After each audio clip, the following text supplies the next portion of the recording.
नमस्ते दोस्तों, स्वागत है आपका नॉलेज वर्ल्ड चैनल में।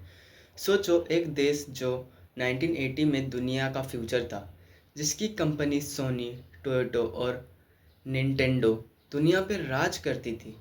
लोग कहते थे जापान अमेरिका को भी पीछे छोड़ देगा, लेकिन फिर ऐसा क्या हुआ कि वही जापान अगले 30 साल तक स्ट्रगल करता रहा। इस पीरियड को कहते हैं जापान्स लॉस्ट डिकेड्स।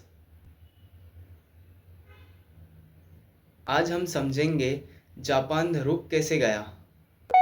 जापान का golden era. Second world war के बाद जापान ऑलमोस्ट बर्बाद था, लेकिन फिर जापानीज लोगों ने इम्पॉसिबल को पॉसिबल किया। हार्ड वर्क, डिसिप्लिन, इनोवेशन, और धीरे धीरे जापान दुनिया की सेकेंड लार्जेस्ट इकोनॉमी बन गया। 1980 तक जापान इतना पावरफुल था कि टोक्यो की प्रॉपर्टी प्राइस स्काई रॉकेट हो गई थी। एक एग्जांपल सुनो, टोक्यो की इम्पीरियल पैलेस की लैंड की वैल्यू कहा जाता है कि कैलिफोर्निया से भी ज़्यादा है। क्रेज़ी लगता है ना?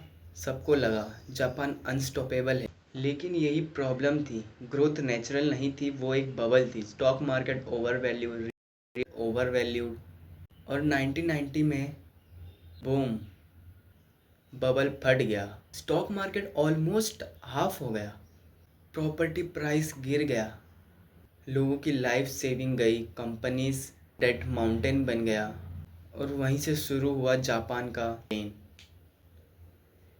Zombie companies. नॉर्मल इकोनॉमी में क्या होता है, वीक कंपनीज बंद हो जाती है, लेकिन जापान में बैंक्स ने उनको आर्टिफिशियली जिंदा रखा। इन्हें बोला गया ज़ॉम्बी कंपनीज। ना ये ग्रो कर रही थी, ना मर रही थी, सिस्टम का ऑक्सीजन खा रही थी। रिजल्ट, न्यू स्टार्टअप को चांस ही नहीं मिला, इनोवेशन स्लो हो गया, डिफ्लेशन ट्रैप आई सबसे डेंजरस प्रॉब्लम। डिफ्लेशन, प्राइस बढ़ने की बजाय गिरने लगा। सुनने में अच्छा लगता है, चीप प्रोडक्ट्स, बट रियलिटी, लोग सोचते हैं आज नहीं कल खरीदेंगे और सस्ता मिलेगा। रिजल्ट, स्पेंडिंग कम, कंपनीज के सेल्स कम, जॉब्स कम, और सैलरी स्टैग्नेंट हो जाता है। Vicious cycle. पॉपुलेशन क्राइसिस, अब दूसरा बॉम्ब। जापान की पॉपुलेशन ओल्ड होने लगी, बर्थ रेट गिर गया, यंग वर्कर्स कम होने लगे, मतलब काम करने वाले कम, रिटायर्ड लोग ज़्यादा, टैक्स प्रेशर बढ़ा, पेंशन प्रॉब्लम बढ़ा, और ग्रोथ और स्लो हो गई।